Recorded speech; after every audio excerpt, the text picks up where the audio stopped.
Welcome to the Behavioral Health Matters podcast, brought to you by Magellan Behavioral Health of Pennsylvania. Our podcast mission is simple. We are dedicated to having conversations focused on positive mental health, increasing understanding of behavioral health services, and most importantly, reducing stigma in our communities. I'm John Lees, your host and member and family advocate at Magellan of Pennsylvania in the Lehigh Valley.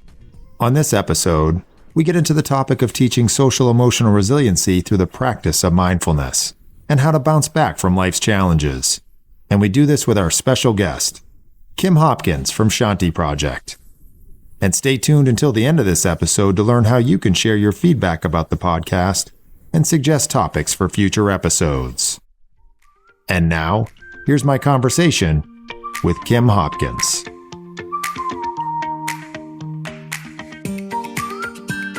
Hello, Kim. Welcome. And thank you so much for joining us for this episode of the Behavioral Health Matters podcast. Thank you. And thank you so much for having me, John. Oh, you're very welcome. It's great to have you. So, Kim, if you would, could you provide the listeners with a little bit about your background working in nonprofit leadership positions, as well as your current day-to-day responsibilities at Shanthi Project here in the Lehigh Valley? Sure. Well, I've worked for a variety of nonprofits here in the Lehigh Valley.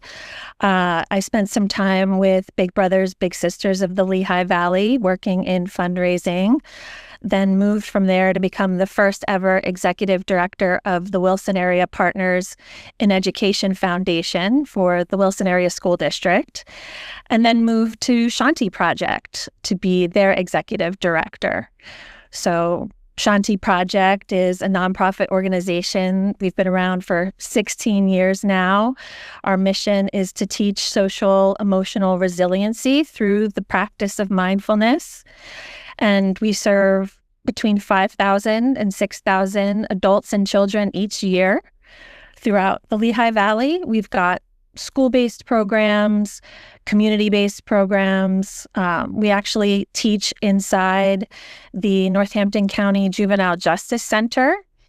And this year, we entered into a space share agreement in downtown Easton for a brick and mortar space where we are now doing programming for the community.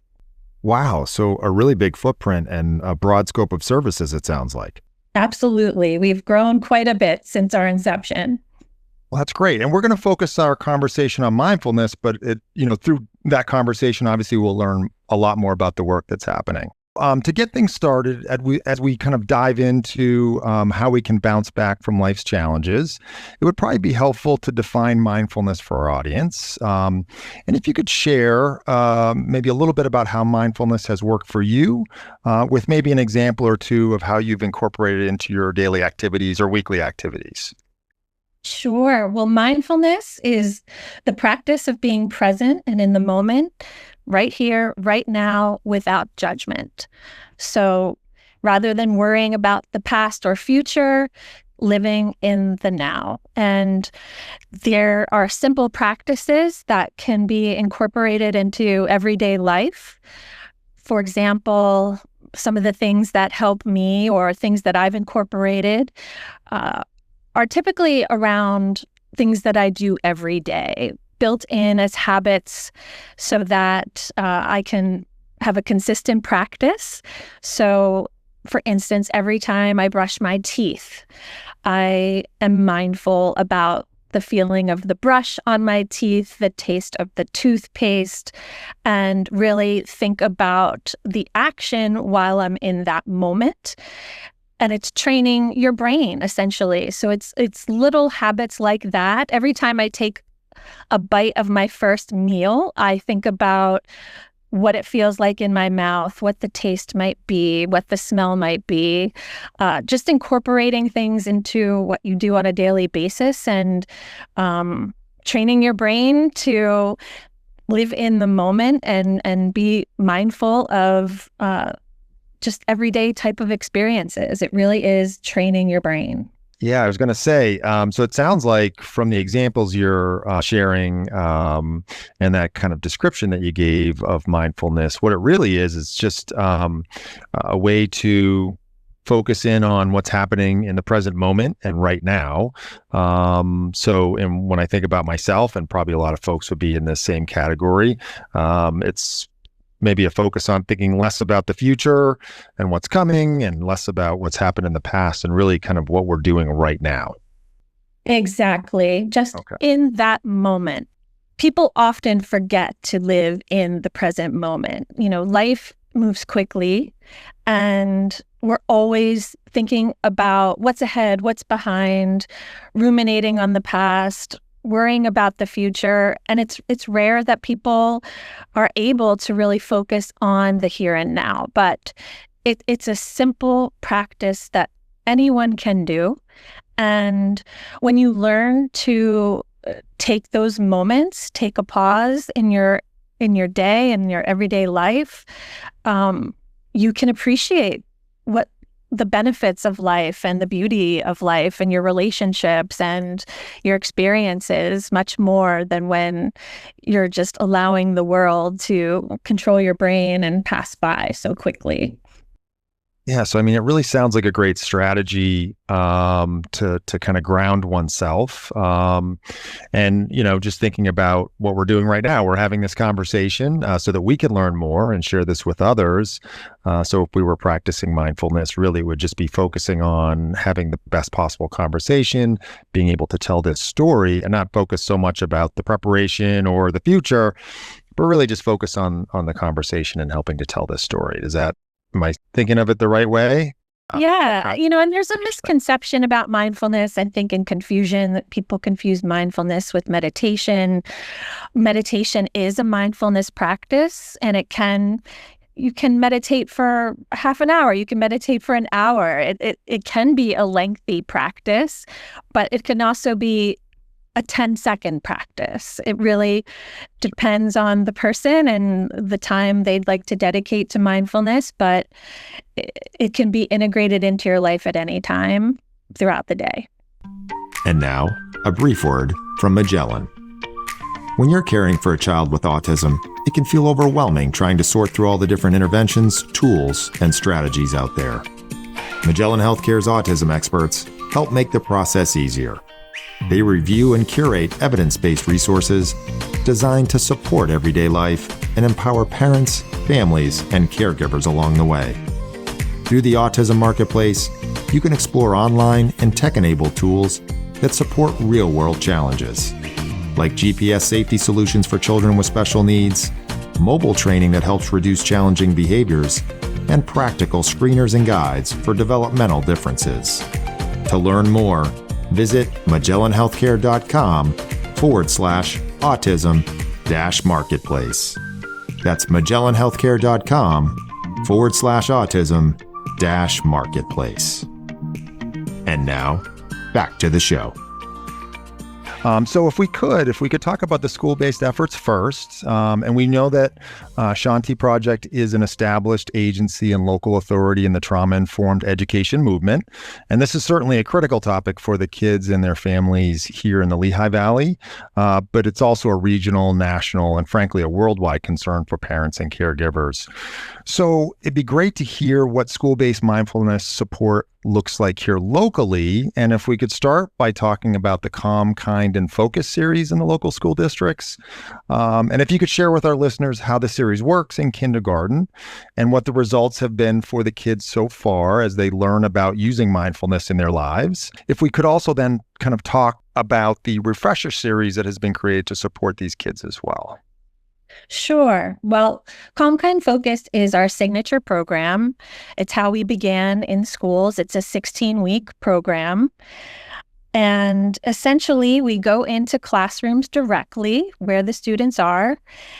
We meet for 20 minutes each week for 16 weeks in grades K to 4 for that particular program. The Transition to Kindergarten initiative was created last year. We piloted the program. We're now in our second year. And essentially, we took a broad scale approach to serve all classrooms across individual school districts here locally in the Valley. And we were hearing from administrators and educators that when students, were returning from COVID, they had a lot more anxiety and less focus. Many were on devices while their parents were working, and there really was a call for a more broad scale approach so that we weren't serving pockets of kids in certain schools and not others. So providing equitable access to this education across major districts was a huge win for us. And we worked with many funders to help get that done. But that was really the impetus of the program. It's about planting seeds. They're 5 years old. We teach them the basics of mindfulness. We teach them how their brains work so that they can understand what's happening inside their bodies when they have a big emotion. We teach things like kindness and gratitude, how to treat each other. And, a core piece of what we do is also around research and data collection. We had an 8-year plus relationship with Muhlenberg College where we collected data. We actually have a published study that dives into the benefits of mindfulness in the classroom. And, we consistently see incredible gains across all levels of, SEL categories. So, emotional resiliency, we see gains in focus, we see gains in self-management, self-awareness, relationship skills, year over year. So we know that it's working. We have the data to show that it's working, and there is quite a demand for the programming. It's just a matter of finding the funding to meet that need. So that's our signature 16-week program. And then for the kids who have received that programming in schools where we may not have the funding, once they arrive in first grade, they receive something called the Refresher Series. So that's a 30-minute program run 4 times throughout the year, just as to give reminders about what they learned the year before and keep them connected to the material. And in that program, we work more closely with the classroom teachers. We provide them with something we call Mindfulness Concierge, where we make ourselves available to classroom teachers if they have questions about how to incorporate mindfulness in their classrooms throughout the course of the school year. That's really great. And it's, as you were talking, I'm thinking about, and you're describing the program, I'm thinking about kids specifically on the younger side of things and that transition into school, which can be such a big change for a lot of kids. So there's obviously a lot that comes with that. And so there's support for these kids directly. And they're learning, and that sounds like, based on the data, they're really benefiting from the program. And that sounds like the Refresher Series seems to continue that process, kind of keep the traction and momentum going forward. And I guess it sounds like the staff are being supported as well to help reinforce the concepts along the way.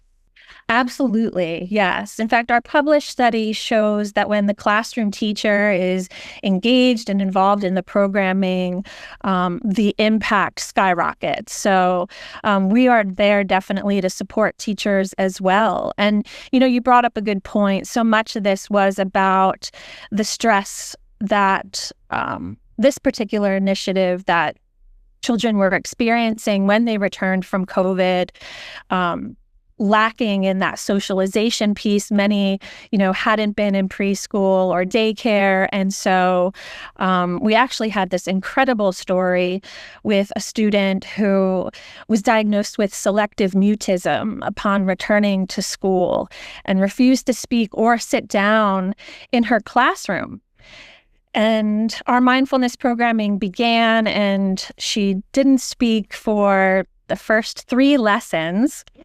And the 4th lesson came, and our instructor at the time posed a question that said, does anyone feel nervous when they're in a new situation? And this child raised her hand for the first time and very quietly said, I feel that way. It was a really powerful moment to hear her speak. And so our instructor left for the day, and this child returned to not speaking or sitting in the classroom until our instructor returned again the following week. And at that point, the child sat down for the first time. And from there on, she continued to engage in the material only when our instructor was in the room. Now she is a social butterfly who, feels complete comfort among her peers and enjoys her social relationships. But she really needed to feel that sense of calm and regulation in her nervous system to be able to relax in a school environment. And it was just wonderful that our programming was able to help her do that. Yeah, so what a perfect example of the benefits of that support and creating that environment that and that kind of structure. Such a great success story demonstrating just how powerful this program can be. Thank you for sharing that example. Hopefully very helpful for our listeners to hear that. So as kids get older, obviously, and we know that at the end of elementary school, there's a big transition heading into middle school. And for a lot of kids, this can be a big change and pose some big challenges. So if we could talk a little bit about the Bridge to Middle School program as well. And that's the program being led between Shanthi and the Bethlehem Area School District. If you could help our audience understand how the program is structured. And then if you could also share any of the results from this program and how those are looking. Sure. Yeah. Last year, we were able to pilot that program in Bethlehem across all fifth grade classrooms in the district for the first time. That program is delivered over the course of 8 weeks for 30 minutes. Last year, we actually ran it for 6 sessions. We increased it to 8 sessions this year. We're back in the district in all fifth grade classrooms again this year. And really, it is about helping them make that major transition. As you know, that's when there are a lot of things at play at that age. And, the transition from a small elementary school environment to a much larger middle school environment can be traumatic for a lot of children. And just the social complexities and academic pressures and things that come with that major change. And so this program was created to really help with that and allow the students to create a mindful toolbox for themselves, essentially, that they could carry into middle school. We teach practices that within the context of things that they may be experiencing in their lives. This year, we incorporated some language and material around, mindful use of technology and social media and acknowledging when you are in a scrolling pattern and how to get yourself out of and away from a device if need be, if you find yourself spending too much time on your phone. So there's a lot of emotions that come with that particular time, very big emotions, and mindfulness really allows them to and empowers them to take control over that aspect of their lives and allows them to respond rather than react when something major happens in their lives. So essentially, we try to teach regulation. When they're in a regulated state, we know that students are best equipped to learn and to focus and experience joy in their relationships. So we've really enjoyed our time with the students in Bethlehem and learned a lot over the last year and just saw really wonderful gains. We typically, in terms of data collection, work with the classroom teachers, but for the fifth grade program last year, we actually did pre and post data collection with the students. And the wonderful piece of impact that we learned from the program, essentially, in the end, after the program, 78% of the students indicated that they felt more prepared to handle difficult emotions, including stress, anxiety, and anger and nervousness. So to us, that's the huge win. Yeah, I mean, what a great outcome. I mean, you look at the data, right, which 78% is, I mean, that's a huge number. And particularly with that transition for so many kids to report, the impact of the program being very positive for them. It must be very gratifying in terms of the success of the program. And does that help continue to kind of build momentum within not only Shanthi, but the school districts as well? Seeing those kinds of results, I mean? Absolutely. And, we have a wonderful relationship with that particular district. And it is about a hand-in-hand partnership. When everybody is committed and on board to supporting students in this way, it can be just very successful. So we're grateful for that. But of course, it is a huge internal win for our team as well. And nonprofit work can be difficult. It can be stressful. We're a very small team. And so when we have gains and wins like this, we, of course, just are fueled by it. Yeah, I can imagine it's very gratifying. It's why you're all doing that work, I assume. And so that helps to kind of power the overall agency, I would think, towards not only that, continuing that success, but maybe building out from there as well with other types of programs. Absolutely. And now, a brief word from Magellan of Pennsylvania. We're here to support our members and their families. If you are a loved one or a Magellan of Pennsylvania member and need information about your services, please visit us online. Find answers and resources at www.magellanofpa.com. That's www.magellanofpa.com. And now, back to the show. And kind of shifting from the school to the community-based mindfulness programming, if we could kind of talk about some of those programs that complement the successful school-based programs. So in particular, I'm hearing that there's a program entitled Wind Down Through Mindfulness, a workshop for families affected by autism. So if you could share for our listeners a little bit about this program. I know there are a number of families likely listening that would benefit from learning more about this and receiving this kind of support and guidance. So if you could just talk a little bit generally about the structure of the workshop series and just kind of any of the details that you can share, and maybe even how folks might be able to learn more about the program after today. Sure. Well, our new space in downtown Easton does allow us to now look at things a little differently. So with a brick and mortar, we really started to think about, okay, who in the community can we partner with? Who can we serve that could really use some additional support? And we landed on this particular series for children who are 10 years and up. For them and one parent or guardian to join us.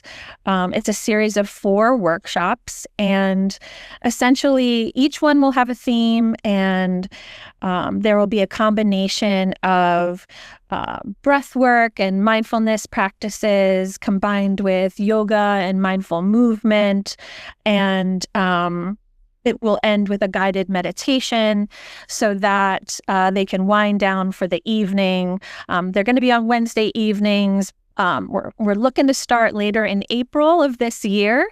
And people can learn more by visiting our website at www.shantiproject.org. And there will also be a takeaway resource of mindfulness practices or information that can be used at home as well following the workshop. And I was actually going to ask about that and just kind of putting it all together with both community and school-based. I imagine a lot of the skills or the strategies and concepts that you're helping folks to acquire and practice, they can take with them outside the classroom if it's school-based or if it's the workshop series in the community. These are things that individuals can take away and do forever, essentially, I'm assuming. Am I thinking of it the right way? You bring up a great point, and it's always part of what I love to talk about. We teach these practices in school and in the context of things that are going on in school or in life, but the reality is, yes, they do support learning. They support social relationships in school, but these are practices that will benefit these kids and individuals throughout the course of their entire lifetime. Mindfulness and the benefits of mindfulness can be practiced and experienced through time. And that's the amazing gift of mindfulness. It really is. Yeah. And again, just kind of reinforcing the point. You're starting at kindergarten, a very young age, right? And if someone can kind of learn those skills and the ability to practice mindfulness and utilize these strategies, I mean, that's only going to benefit them, whether it's work or school initially as they're younger, right? And then work and in all aspects of their life. So I'm sitting here as an adult thinking, I got to get on board here with some mindfulness strategies myself. Absolutely. Life is complicated. It's not getting any simpler or easier for anyone. It's not moving any slower. These, for those who practice mindfulness, just taking those moments throughout the day to pause when times are good, will allow for the benefits of it to kick in when times are bad. And that's another key piece to know. I mean, we practice so that we can train our brain to kick in for when we need it. When we get that email that causes our heart to race, or when someone is trying to run us off the road because they're experiencing road rage, it kicks in when you need it. And it's through practice, always there for you. And now, a brief word about 988. Life can get heavy, and sometimes it feels like you're carrying it all on your own. But you don't have to. If you or someone you know is struggling, help is just 3 digits away. Call or text 988 to reach the Suicide and Crisis Lifeline. It's free, confidential, and available 24/7. Whether it's a mental health crisis, emotional distress, or just a moment where you need someone to listen, 988 is there. You are not alone. Call or text 988 today. And now, back to the show. So as we start to kind of wrap up our conversation, one of the things we like to ask each of our guests, and I should back up, one of the primary goals of this podcast is to try to help to do our part to reduce stigma, and specifically stigma related to behavioral health and mental health. And hopefully, the goal is that we get folks feeling more comfortable to have some of these types of conversations. And if we're doing even a small part to help reduce stigma, specifically around mental health and behavioral health, and we're doing something good, and that's one of the goals. So it's always interesting to get our guest's perspective on stigma related to mental health. So I'd be interested to hear from you kind of over the arc of your career and your perspective and experiences in doing this type of work, what you've seen as it relates to stigma and mental health. Are we making any headway, any progress in reducing stigma specifically with mental health and behavioral health? That's what I've seen. I've seen headway, I've seen improvements, and so much of that goes back to technology, which is the double-edged sword of it. Social media has allowed very public figures to be game changers in this space by openly talking about mental health.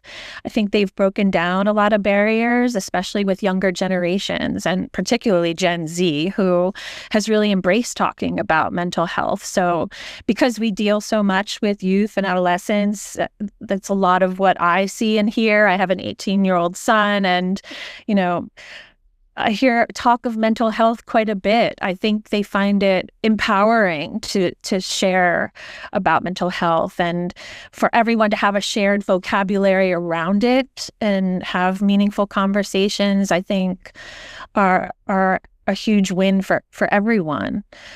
Is everything perfect? No, not by any means, but I do believe that we have seen gains, and in a way it's becoming part of our culture. And so I think the important thing now for everyone to really look at is to not breeze over it as something that's just part of the culture. We have to always remember that these are very complex issues in my mind. And so always coming back to the fact that these need real solutions, and bringing it to the forefront, I think, is generating headway in all of that. Yeah, I mean, I think, first of all, I'm glad to hear that that's the experience that you've observed and kind of your perspective. And I would agree. We've had other guests come on and make similar comments, specifically around the generational differences with stigma and mental health. And it seems like their ability to just be more comfortable having these kinds of conversations and reaching out for help. So that's certainly a good thing, I think. And, mental health is one of those challenges that, for a lot of folks that, have to deal with this, whether it's themselves specifically or family members or loved ones. I think the more that we can collectively do, through these conversations and conversations like these, hopefully it's helpful. You're absolutely right. It is complex, can be very complex. I think more programs provided similar to what you all are doing within schools is only going to continue to benefit by having conversations around difficult things. And mental health is one of those challenges that a lot of folks have to deal with, whether it's themselves or family members or loved ones. And so I think the more that collectively we can do, and again, this conversation hopefully is helpful in that realm. Hopefully, we can continue to reduce the stigma, and that's only going to benefit everyone. So I agree completely. And it is incredible how it is a generational thing. I know from where how I grew up, it was something that was never, ever talked about. So it is a really incredible transformation to see that the younger generation is embracing it and finding empowerment in it. Yeah, for sure. And so our final question is our one thing question. We ask each of our guests this, and of course we've covered quite a bit of ground in helping to tell this story, and we appreciate that. But if there was one thing, one kind of key nugget that you would want people to walk away having listened to this episode now knowing about Shanthi Project and the work you're doing, what would that be? One thing is tough. I might combine here. So I think everyone should know that this is all backed by science. This is all proven to work, and it can be found anywhere. There are plenty of published studies that have been done, and this is all science backed. Mindfulness is a simple practice that can be empowering and integrated into anyone's daily life. And as we mentioned before, the benefits can last a lifetime. So that may be a little bit more than one thing, but I think they're both important to know. This isn't a fad. This is all truly backed by science, and that's important for everybody to remember. Yeah, and I think that's a great point to leave folks with. It's not just the work that's happening, but it's being able to demonstrate through the data that you're providing the success of the programs to help with the collaborative piece and gaining partnerships, I would imagine, but also keeping kind of that engine running to even build out programs and come up with new programs that again can show promise and success through data. Absolutely. Give it a try. That's my last comment. Give it a try and see. Well, I really think that's a great thought to leave our listeners with. So with that, we'll wrap up. Kim, I just want to take a moment to thank you for sitting down with us for this episode of the Behavioral Health Matters podcast. We really appreciate it. And we wish you all the best going forward with the continued success and the work you're all doing. Thank you so much. And we certainly appreciate all that Magellan does in the community as well, and how they've supported us throughout the years. So thank you. Thank you. Take care. Stick around. We'll be right back to wrap things up. As we bring this episode to a close, let's reflect on the work of Shanthi Project. They're transforming the Lehigh Valley through mindfulness in schools and the community. Their mission is simple but powerful. Evidence-based programming, a massive local footprint of over 5,000 people served each year, and a data-driven approach to self-care and empathy. If you're interested in learning more about Shanthi Project's work, head over to shantiproject.org. That's shantiproject.org. We'd like to thank our guest for this episode, Kim Hopkins of Shanthi Project. We'd like to thank all of you for listening to this episode of the podcast, and we invite you back for our next episode. If you have any questions or feedback about the podcast, or have suggestions for future episodes, send us an email at MBH of PA at MagellanHealth.com. And if you enjoyed this episode, please help us grow by liking and subscribing. We also have some exciting news. The Behavioral Health Matters podcast is now available on all major platforms, so you can listen wherever you find your favorite shows. Thanks for being part of our journey. Well, that's it for now. I'm your host, John Lees, saying goodbye for now. And please remember, behavioral health matters.